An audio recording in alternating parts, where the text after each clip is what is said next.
Hello guys, in today's video, we're looking what if the hemispheres of the world went to war. And this is my version of it. Now some other YouTubers probably would make this a bit more accurate, like France, the betting probably on the red team, some African countries, probably Algeria, Nigeria, and Nigeria on the red team. I just want everything to be a bit fair and balanced out. So our first thing is our invasion into South America. The blue team has to wipe out the orange team as quickly as possible.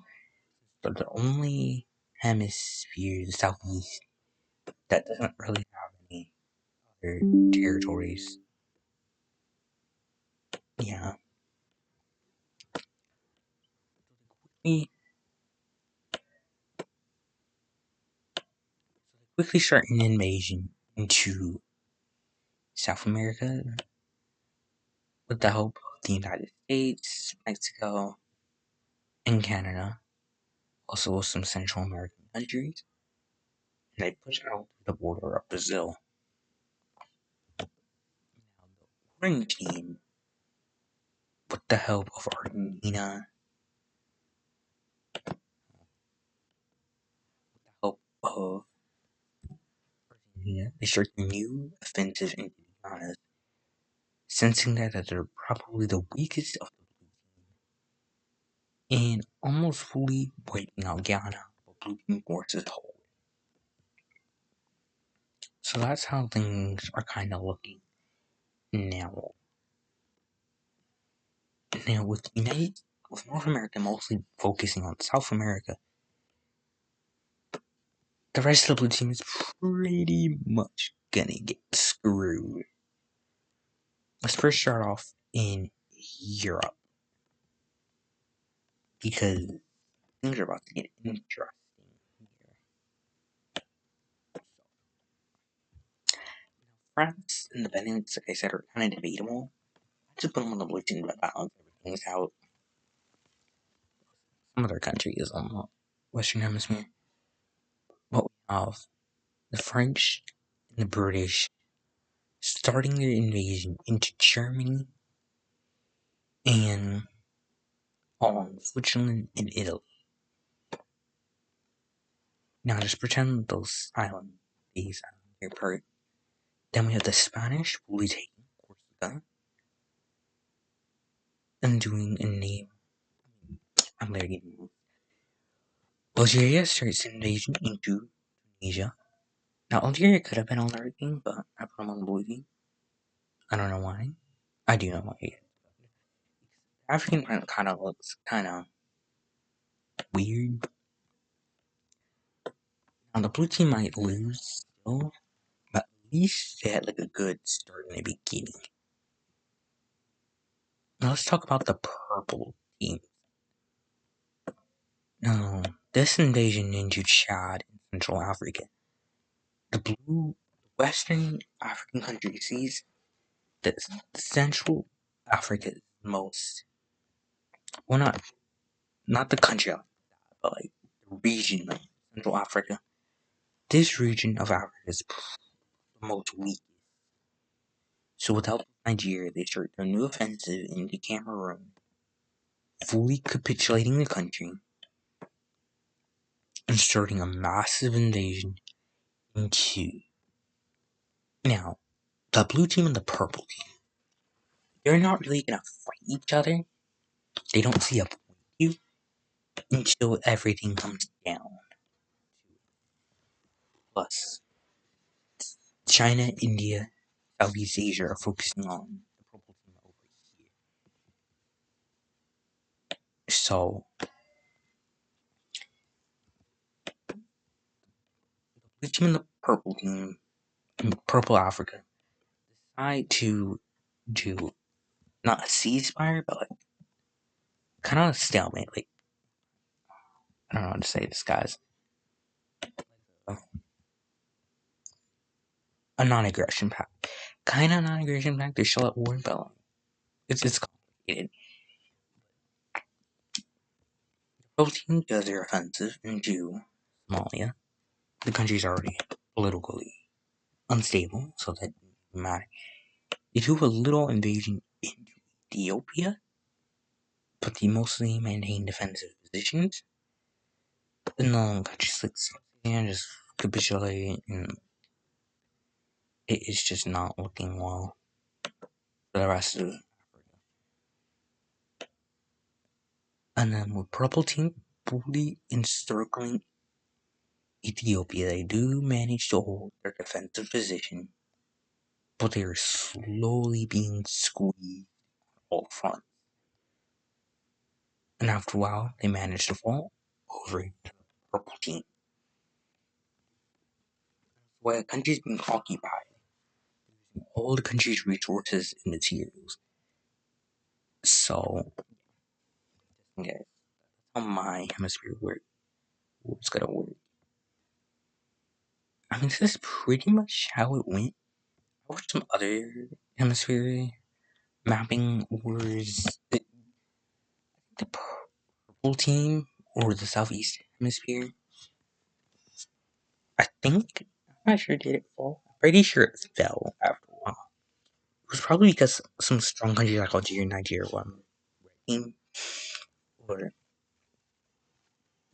we were to look, this is like a massive. Like this is a massive. Pretty much being surrounded on all sides.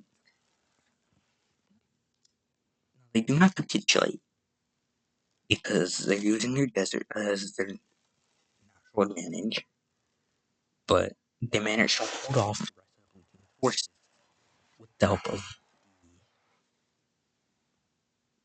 that, yeah, the help of the world. Now, coming here to Southeast Asia, we pretty much have, since countries like India, China, and Japan are separated by sea, Indonesia already starts begin their invasion. They take Singapore, wipe out West Malaysia, and now approaching into Thailand, South Cambodia, and southern Vietnam.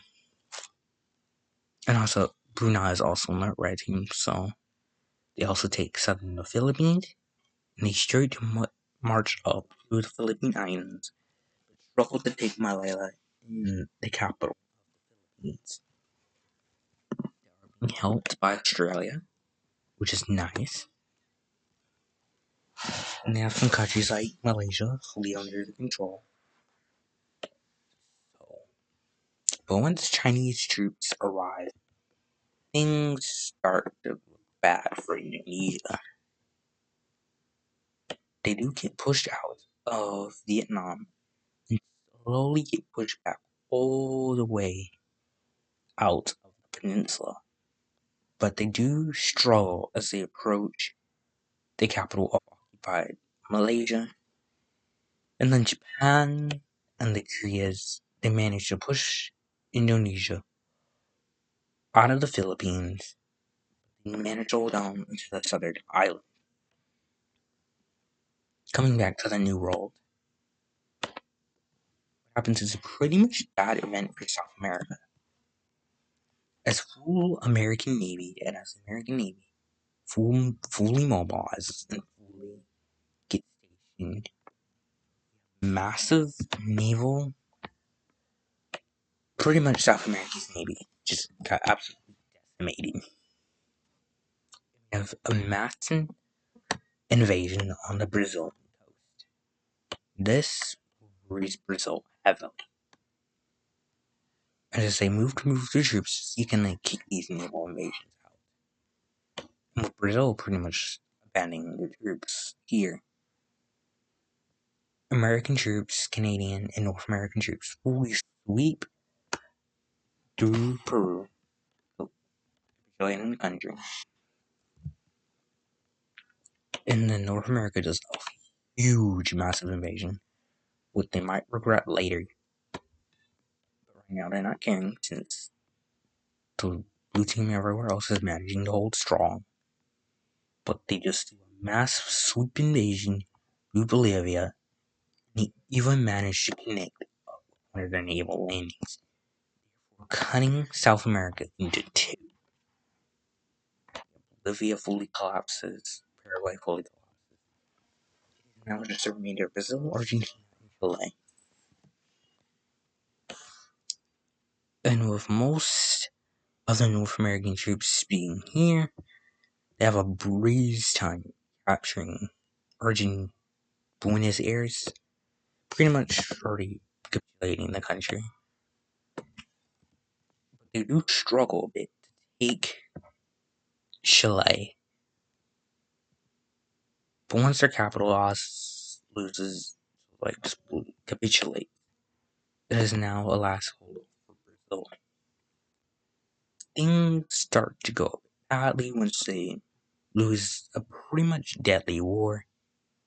With American troops capturing Brasilia, the nation collapses. So it is now that the Americas is fully mobilized, ready for war. Probably should hurry and send new troops because it seems like Europe is starting to get pushed back now. Both countries like Turkey, Poland, Ukraine, Russia, some Middle Eastern countries here, they pushed the French and the British out of Germany and back to their border. What also starts to go badly is that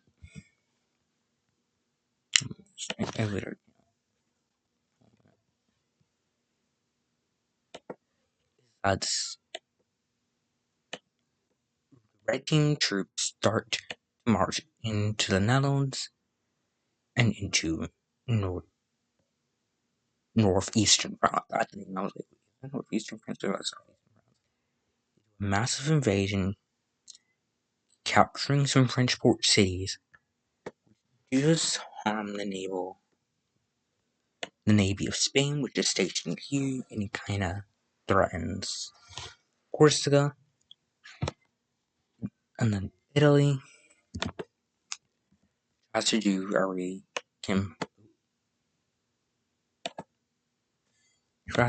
tries to re-liberate Corsica, and sorry.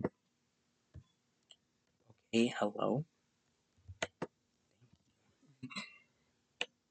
They recapture Corsica, and they recapture Sardinia. Well, actually,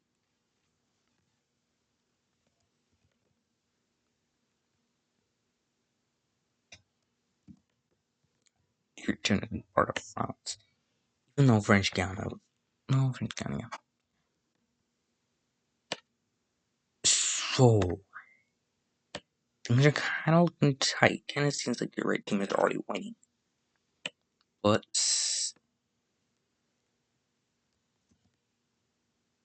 after a while, here's what's happening. Europe, Russia, Turkey are sending troops to fight off the Europeans. The Middle East kind of split of Central Asia and South Asia, sending their troops to Africa. Well, the rest of Asia sending their troops to East Asia. Everyone's kind of split.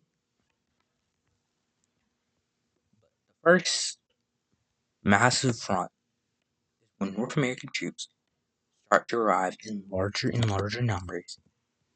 And since the United States, Canada, Mexico, and this is pretty much Western Europe, are technically more technology advanced. You could debate Germany, Poland, well, they're the strong of NATO, so I guess they're a bit more technology. And with complete naval dominance with the help of the UK and the USA, naval invasions into Denmark and cutting off one of Germany's ports from the Baltic Sea. Yeah. Now reach the sort of dip of Sweden, fully cuts off Germany's naval supremacy. Yeah. Then they do a re-invasion into Germany from the western side. Now, Switzerland, you. Bye bye. You know, we could have Switzerland on the green team. They're not fighting, they declare neutrality. Yes, they don't want to get involved in the conflict. They don't. Switzerland leading the war, which they wanted to do for a long time, but everything was urging them on. They're kind of like one of the richest countries. We kind of have some uprisings in this part of Germany, which I know the name of, but I forgot it. So Germany's pretty much getting wrecked by American troops. Starts to get flashbacks. Yeah, great. And after a few battles and Berlin finally captured, Germany started. Germany being occupied and receiving a huge amount of money, things start to go well. I'm just gonna start calling countries that probably, especially Austria. Yeah, things start to look bad. So Africa really doesn't move. They don't move at all.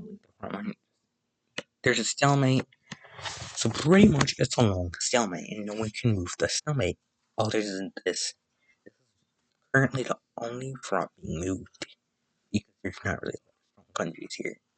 I mean, there are, but like India, China, Japan, South Korea, Vietnam, Bangladesh, and in North Korea's nukes that hopefully launch. Probably not. They probably all sink into the ocean. We finally have a stalemate, and things really start to go back for Malaysia. I mean, Indonesia. I don't know why I'm saying Malaysia. I mean, pretty much have a very fun time invading Malaysia's islands. Now, the only reason this front line even moved in the first place is because the Middle East starts to send their troops over here, which was probably strong enough. But they do struggle. They manage to capture other islands, but struggle to capture a few because not all these navies can reach out this far. With Indonesia's huge population, some of these islands are hard to capture. So we have a stalemate where the world's front cannot move. Even with the blue team's semi-advantage that I gave them, they're still gonna win the war. They're probably gonna lose eventually, but the should probably be a lot better. For example, South America, they're gonna get wrecked. Africa, we could kind of see like a just white peace, like no border changes, just no borders. Probably same thing for Europe. Maybe some border changes in Oceania, maybe, but most likely. I'll do it for today's video. Hope you guys enjoyed. What if the Hemispheres of the War went to war? Better version, but yeah, I'll see you guys in the next one.